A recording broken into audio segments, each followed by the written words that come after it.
Brought to you by Jack Daniels. Everybody shut the hell up! Duck Dynasty's about to be At the beginning of on. this season, I had a long shot prediction of two brothers going head to head in this game. Unfortunately, those two brothers were Peyton and Eli Manning. So I was half right. I'm taking that credit. But the actual brothers are Jim and John Harbaugh. Yeah, the Harbaugh. The Harbaugh, or as I like to call it, Civil War. Brother versus brother in the South. I like it. Damn. I like it.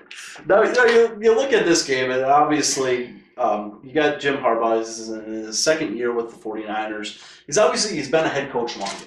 Okay. So he knows the game plan. He knows, maybe knows a little bit more, maybe, as far as experience goes. He was the head coach at the University of San Diego, head coach at Stanford, and then he came to San Francisco. John Harbaugh, though, has been in the NFL longer as an assistant, and now even as a head coach. He's in his fifth year with Baltimore. Went to the playoffs all 5 years. All 5 years, which also can be said about Brother Jim. Yeah, playoffs in both years. The Harbaugh brothers have been head coaches in the NFL for a cumulative 7 seasons. All 7 of those seasons have resulted in not only playoff berths, but at least one playoff victory. That's phenomenal. Wow. That is wow. Absolutely phenomenal. So, I mean, you're looking at this right now, from what we're talking about, it looks like it's a draw. Yeah. It really does. You really get nothing but success out of either of these head coaches. Exactly. So what I'm looking at is what this overall experience means. And when I look at it, I see John Harbaugh was an assistant in Philadelphia for 9 seasons before he became Baltimore's head coach. Well, during that 9-year stretch, the Philadelphia Eagles made it to the Super Bowl. They did. Super Bowl 39. They did. A close loss to New England. That's correct. Yes, correct. And so what I'm looking at is he's gone through this 2-week period. He's gone through game planning for a Super Bowl. He's gone through some of the practices. He has at least a sense of what to do with his team. For Jim Harbaugh, this is completely blind for him.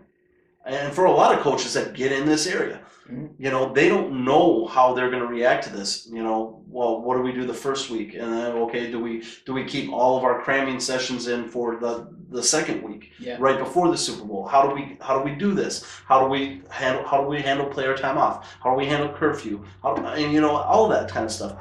Well, John Harbaugh lived it, albeit it's been a few years back. Yes. But he's got to have that stored in the back of his head. The way that Andy Reid went about it, the way that John Harbaugh is going to go about it, will probably be a lot like the way Andy Reid handled his team in Super Bowl 39. Yeah, like we said, both these head coaches seem to be nothing but successful in the NFL. And so the only reason that we're going to have to give the advantage to Baltimore is just a difference in time. Yeah. It's just experience. He's been doing it longer, and that's really the only thing we had to go off of. It's the only thing that's making us make it something other than a draw. Oh, exactly. They're both tough. They're both physical guys. Obviously, they're both young guys too. I mean, they're 15 months apart in age. So, but we got to give it to John Harbaugh here. We really like the way that he lines up in this situation. Advantage to Baltimore as far as coaches go.